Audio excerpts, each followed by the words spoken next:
ಸ್ನೇಹಿತರೆ, ಇವಾಗ ಈಸಿಯಾಗಿ ತಯಾರಾಗೋ ಒಂದು ಚಿಕನ್ ಮಸಾಲಾನ ಯಾವ ಥರ ಮಾಡೋದು ಅಂತ ಹೇಳ್ತೀನಿ. ಅದಕ್ಕೆ ಬೇಕಾಗಿರೋ ಸಾಮಗ್ರಿಗಳು, ಇಲ್ಲಿ ನಾನು ಅರ್ಧ ಕೆ ಜಿ ಚಿಕನ್ ತೊಗೊಂಡಿದ್ದೀನಿ, 2ರಿಂದ 3 ಹಸಿಮೆಣ್ಸಿನ್ಕಾಯಿ, ಮತ್ತು ಒಂದು ಅರ್ಧ ಅಥವಾ ಒಂದು ಚಿಕ್ಕ ಈರುಳ್ಳಿ, ಸ್ವಲ್ಪ ಕಾಯಿ, ಇದನ್ನು ರುಬ್ಬೋಕ್ಕೆ ಇಟ್ಕೋಬೇಕು. ಅದಾದಮೇಲೆ ಮೆಂತ್ಯ ಸೊಪ್ಪು, ಸ್ವಲ್ಪ ಪುದೀನ, ಕೊತ್ತಂಬರಿ ಸೊಪ್ಪು, ಒಗ್ಗರಣೆಗೆ ಸ್ವಲ್ಪ ಈರುಳ್ಳಿ, ಟೊಮೆಟೊ, ಜೀರಿಗೆ ಪೌಡ್ರ್ ಸ್ವಲ್ಪ, ಶುಂಠಿ ಬೆಳ್ಳುಳ್ಳಿ ಪೇಸ್ಟ್ ಸ್ವಲ್ಪ. ಇದು ಖಾರ ಪುಡಿ ಮತ್ತು ಧನಿಯಾ ಪುಡಿ ಮಿಕ್ಸ್ ಆಗಿದೆ. ನೀವು ಬೇಕಾದರೆ ಧನಿಯಾ ಪುಡಿ ಮತ್ತು ಖಾರ ಪುಡಿ ಎರಡು ಸಪ್ರೇಟಾಗಿ ಹಾಕ್ಬೋದು. ಇದು ಖಾರ ಪುಡಿ, ಮತ್ತು ಸ್ವಲ್ಪ ಚಕ್ಕೆ, ಒಂದು 3 ಲವಂಗ, ಒಂದೇ ಒಂದು ಏಲಕ್ಕಿ, ಸ್ವಲ್ಪ ಕಾಳುಮೆಣಸು, ಒಂದು 1/4 ಸ್ಪೂನಷ್ಟು ಕಾಳುಮೆಣಸು, ಮತ್ತು ಕಲ್ಲುಪ್ಪು. ಇವಾಗ ಚಿಕನ್ ಮಸಾಲ ಯಾವ ಥರ ಮಾಡೋದು ಅಂತ ನಿಮಗೆ ತೋರಿಸ್ಕೊಡ್ತೀವಿ. ಇವಾಗ ರುಬ್ಬೋಕ್ಕೆ ಏನೇನು ಬೇಕು ಅಂತ ರೆಡಿ ಮಾಡ್ಕೊಳ್ಳೋಣ. ಇಲ್ಲಿ ತೋರಿಸಿದ್ನಲ್ಲ ಅದೇ ಐಟಮು. 1 ಇಂಚಷ್ಟು, ಒಂದಿಲ್ಲ ಅರ್ಧ ಇಂಚಷ್ಟು ಚಕ್ಕೆ, ಒಂದು 3 ಲವಂಗ, ಒಂದು ಏಲಕ್ಕಿ, ಒಂದು 1/4 ಸ್ಪೂನಷ್ಟು ಕಾಳುಮೆಣಸು. ಅದ್ರ ಜೊತೆಗೆ ಒಂದು ಅರ್ಧ ಈರುಳ್ಳಿ, ಒಂದು 3 ಮೆಣಸಿನ್ಕಾಯಿ, ಸ್ವಲ್ಪ ಕಾಯಿ ಏನು ಜಾಸ್ತಿ ಬೇಡ, ಸ್ವಲ್ಪ ಹಾಕೊಂಡ್ರೆ ಸಾಕು. ಯಾಕಂದರೆ ನಾವು ಮಾಡ್ತಾ ಇರೋದು ಅರ್ಧ ಕೆ ಜಿ.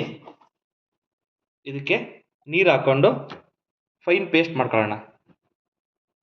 ಇವಾಗ ಇದಕ್ಕೆ ಸ್ವಲ್ಪ ನೀರು ಹಾಕ್ಕೊಳ್ಳೋಣ. ನೀರು ಹಾಕ್ಕೊಂಡು ಇದನ್ನು ಫೈನ್ ಪೇಸ್ಟ್ ಮಾಡ್ಕೊಳ್ಳೋಣ. ಇವಾಗ ಪೇಸ್ಟ್ ರೆಡಿ ಆಯಿತು. ಇವಾಗ ಚಿಕನ್ ಮಸಾಲ ಯಾವ ಥರ ಮಾಡೋದು ಅಂತ ನಿಮಗೆ ತೋರಿಸ್ಕೊಡ್ತೀನಿ. ಸ್ನೇಹಿತರೆ, ಈಗ ಒಂದು ಪ್ಯಾನ್ ತಗೊಂಡಿದ್ದೀನಿ. ಅದಕ್ಕೆ ಒಂದು 50 ಗ್ರಾಮಷ್ಟು ಎಣ್ಣೆ ಹಾಕೋಣ. ಅರ್ಧ ಕೆ ಜಿ ಅಷ್ಟೇ ಚಿಕನ್ ಮಾಡ್ತಾ ಇರೋದು. ನೋಡಿ, ಅರ್ಧ ಕೆ ಜಿಗೆ ಇಷ್ಟು ಎಣ್ಣೆ ಸಾಕು. ಇದು ಸ್ವಲ್ಪ ಬಿಸಿ ಆಗಲಿ. ಇವಾಗ ಎಣ್ಣೆ ಬಿಸಿ ಆಗಿದೆ. ಅದಕ್ಕೆ ಮೆಂತ್ಯ ಸೊಪ್ಪನ್ನ ಹಾಕ್ತೀನಿ ಒಗ್ಗರಣೆಗೆ. ಮೆಂತ್ಯ ಸೊಪ್ಪು ನಿಮಗೆ ಒಳ್ಳೆ ಫ್ಲೇವರ್ ಕೊಡುತ್ತೆ.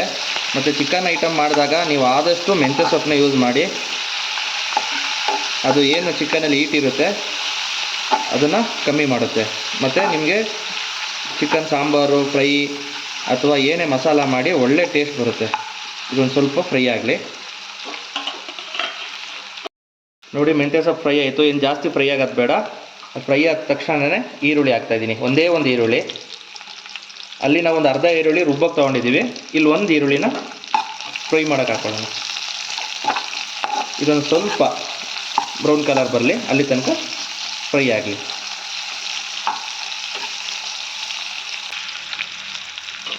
ಈಗ ಈರುಳ್ಳಿ ಸ್ವಲ್ಪ ಬ್ರೌನ್ ಕಲರ್ ಬಂದರೆ ಸಾಕು. 1 ಸ್ಪೂನಷ್ಟು ಶುಂಠಿ ಮತ್ತು ಬೆಳ್ಳುಳ್ಳಿ ಪೇಸ್ಟು ಮನೇಲೇ ಮಾಡಿರೋದನ್ನ ಯೂಸ್ ಮಾಡಿ, ಅಂಗಡಿದು ಹಾಕ್ಬೇಡಿ. 1 ಸ್ಪೂನ್ ಸಾಕು, ಅರ್ಧ ಕೆ ಜಿ. ಈಗ ಇದು ಹಸಿ ವಾಸನೆ ಹೋಗೋ ತನಕ ಇದನ್ನು ಕೂಡ ನೀಟಾಗಿ ಫ್ರೈ ಮಾಡ್ಕೊಳ್ಳಿ.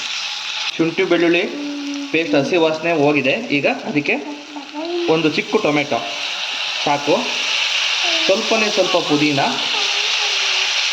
ಮತ್ತು ಸ್ವಲ್ಪ ಕೊತ್ತಂಬರಿ ಸೊಪ್ಪು. ಇದೆಲ್ಲನೂ ಈಗ ಮತ್ತೆ ನೀಟಾಗಿ ಫ್ರೈ ಮಾಡ್ಕೊಳ್ಳೋಣ ಒಂದು ಸಲ.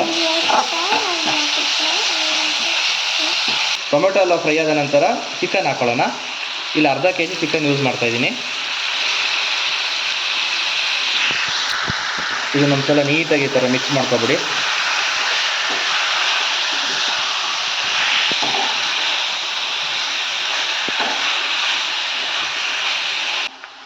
ಈಗ ಚಿಕನ್ನು ಹಾಕಿದ ನಂತರ ಸ್ವಲ್ಪ ಅರಿಶಿಣದ ಪೌಡ್ರ್ ಹಾಕೋಣ.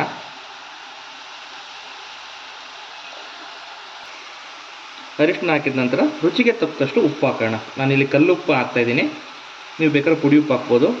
ನಿಮ್ಗೆ ಎಷ್ಟು ಬೇಕು ಅಷ್ಟು, ಅಂದರೆ ಕಮ್ಮಿನೇ ಇರಲಿ. ಆಮೇಲೆ ಕಮ್ಮಿ ಇದ್ರೆ ಬೇಕಾದ್ರೆ ಹಾಕೋಬೋದು. ರುಚಿಗೆ ತಕ್ಕಷ್ಟು ಉಪ್ಪನ್ನು ಹಾಕಿದ್ದೀನಿ.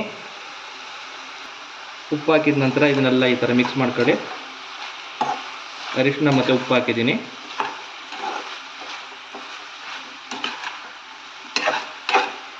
ಇವಾಗ ಒಂದು 5 ನಿಮಿಷ ಲಿಡ್ ಕ್ಲೋಸ್ ಮಾಡೋಣ. ಇವಾಗ ಒಂದು ಅರ್ಧ ಸ್ಪೂನು ಖಾರದ ಪೌಡ್ರ್ ಹಾಕ್ತಾಯಿದ್ದೀನಿ, ಸಾಕು. ಯಾಕಂದರೆ ಶುಂಠಿ ಬೆಳ್ಳುಳ್ಳಿ ಪೇಸ್ಟ್ ಮತ್ತು ಹಸಿಮೆಣ್ಸಿನ್ಕಾಯಿನೂ ಯೂಸ್ ಮಾಡ್ತಾಯಿದ್ದೀವಿ. 1 ಸ್ಪೂನಷ್ಟು ಇದರಲ್ಲಿ ಖಾರ ಪುಡಿ ಮತ್ತು ಧನಿಯಾ ಪೌಡ್ರ್ ಮಿಕ್ಸ್ ಇದೆ, ಅದನ್ನು 1 ಸ್ಪೂನ್ ಹಾಕ್ತಾಯಿದ್ದೀನಿ.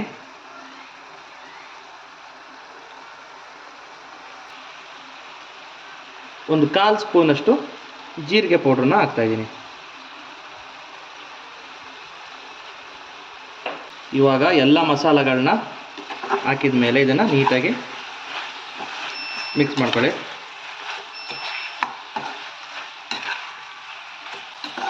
ಎಲ್ಲನೂ ನೀಟಾಗಿ ಒಂದು ಸಲ ಈ ಥರ ಮಿಕ್ಸ್ ಮಾಡಿದ ನಂತರ ಮತ್ತೆ ಲಿಡ್ಡನ್ನ ಒಂದು 5 ನಿಮಿಷ ಕ್ಲೋಸ್ ಮಾಡೋಣ. ಇವಾಗ ಇದೆಲ್ಲ ಸ್ವಲ್ಪ ಫ್ರೈ ಆದ ನಂತರ ನಾವು ಏನು ರುಬ್ಕೊಂಡಿದ್ವಿ ಆ ಮಸಾಲಾನ ಹಾಕೋಣ. ಮಸಾಲ ಹಾಕಿದ್ದೀನಿ. ಸ್ವಲ್ಪ ಇದಕ್ಕೆ ನೀರು ಹಾಕ್ಬಿಟ್ಟು ಮಿಕ್ಕಿರೋ ಮಸಾಲೆಗೆ ನೀರು ಹಾಕಿ, ಅದೇ ನೀರನ್ನ, ಜಾಸ್ತಿ ನೀರು ಹಾಕೋದು ಬೇಡ. ಇವಾಗ ಇದನ್ನು ನೀಟಾಗಿ ಎಲ್ಲನೂ ಮಿಕ್ಸ್ ಮಾಡಿ. ಈಗ ಏನು ನೀವು ರುಬ್ಕೊಂಡಿದ್ದೀರಲ್ಲ, ಇದು ಒಂದು ಡಿಫ್ರೆಂಟ್ ಟೇಸ್ಟ್ ಕೊಡುತ್ತೆ. ಮಾಮೂಲಿ ಏನು ಚಿಕನ್ ಮಸಾಲ ಅಥವಾ ಚಿಕನ್ ಫ್ರೈ ಮಾಡ್ತೀರಾ ಅದಕ್ಕಿಂತ ಸ್ವಲ್ಪ ಡಿಫ್ರೆಂಟ್ ಆಗಿರುತ್ತೆ ಮತ್ತು ತುಂಬಾ ಈಸಿ. ಏನು ಮನೇಲಿ ನಿಮ್ಗೆ ಏನು ಸಿಗುತ್ತೆ ಆ ಐಟಮ್ಗಳನ್ನ ಯೂಸ್ ಮಾಡಿ ಮಾಡ್ಬೋದು. ನೀವೇ ನೋಡಿದ್ರಲ್ಲ, ಇದು ಬಿಟ್ಟರೆ ಇದಕ್ಕೆ ಬೇರೆ ಏನೂ ಇಲ್ಲ, ಯಾವುದೇ ಕಲರ್ ಅಥವಾ ಯಾವುದು ಯೂಸ್ ಮಾಡಿಲ್ಲ. ತುಂಬಾ ಚೆನ್ನಾಗಿರುತ್ತೆ. ಇವಾಗ ಮತ್ತೆ ಇದನ್ನು ಲಿಡ್ನ ಕ್ಲೋಸ್ ಮಾಡಿ ಒಂದು ಹೈ ಫ್ಲೇಮಲ್ಲಿ ಒಂದು 5 ರಿಂದ 10 ನಿಮಿಷ ಇದು ಕುದಿ ಬರಲಿ. ಇವಾಗ 10 ನಿಮಿಷ ಆಗಿದೆ, ಓಪನ್ ಮಾಡೋಣ. ನೋಡಿ, ಎಲ್ಲ ಪರ್ಫೆಕ್ಟಾಗಿ ಬಂದಿದೆ. ಗ್ರೇವಿ ಬೇಕು ಅಂದರೆ ಇಷ್ಟೇ ಸಾಕು. ಇನ್ನೊಂದು ಸ್ವಲ್ಪ ಓಪನ್ ಆಗಿದೆ ಥರ ಇದನ್ನು ಕುದಿಸಿದ್ರೆ ಗಟ್ಟಿ ಬರುತ್ತೆ, ಇಲ್ಲಾಂದರೆ ಇಷ್ಟೇ ಸಾಕು. ಇವಾಗ ಇದಕ್ಕೆ ಒಂದು ಅರ್ಧ ನಿಂಬೆಹಣ್ಣು ಹಾಕ್ತಾಯಿದ್ದೀನಿ. ಇದು ಆಪ್ಷನಲ್ಲು, ನೀವು ಬೇಕಾದ್ರೆ ಹುಳಿ ಸ್ವಲ್ಪ ಬೇಕು ಅಂದರೆ ನಿಂಬೆಹಣ್ಣು ಹಾಕ್ಕೊಳ್ಳಿ. ನಾನು ನಿಂಬೆಹಣ್ಣು ಯೂಸ್ ಮಾಡ್ತಾಯಿದ್ದೀನಿ. ಅರ್ಧ ನಿಂಬೆಹಣ್ಣು ಹಾಕ್ತಾಯಿದ್ದೀನಿ.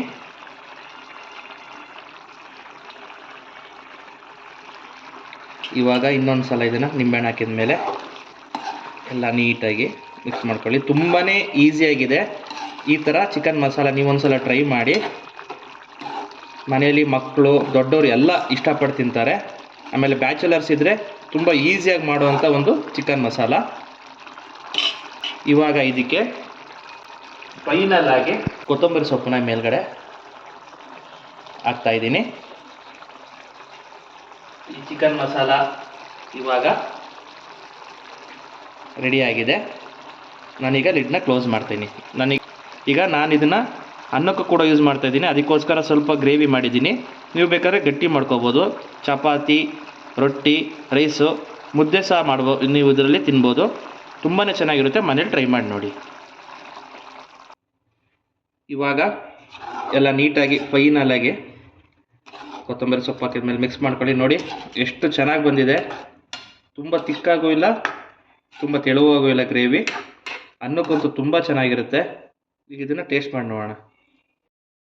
ತುಂಬ ಈಸಿಯಾದ ಹಾಗೂ ತುಂಬ ರುಚಿಕರವಾದ ಚಿಕನ್ ಮಸಾಲ ಇವಾಗ ರೆಡಿಯಾಗಿದೆ. ನೀವು ಮನೇಲಿ ಇದನ್ನು ಟ್ರೈ ಮಾಡಿ. ಈ ರೆಸಿಪಿ ಇಷ್ಟ ಆದಲ್ಲಿ ನಮ್ಮ ಚಾನಲ್ನ ಸಬ್ಸ್ಕ್ರೈಬ್ ಮಾಡಿ ಮತ್ತು ಲೈಕ್ ಕೊಡೋದನ್ನ ಮರಿಬೇಡಿ. ಇದೇ ಥರ ನಿಮಗೆ ಒಳ್ಳೊಳ್ಳೆ ರೆಸಿಪಿಗಳನ್ನ ತೋರಿಸ್ಕೊಡ್ತೀವಿ. ಧನ್ಯವಾದ.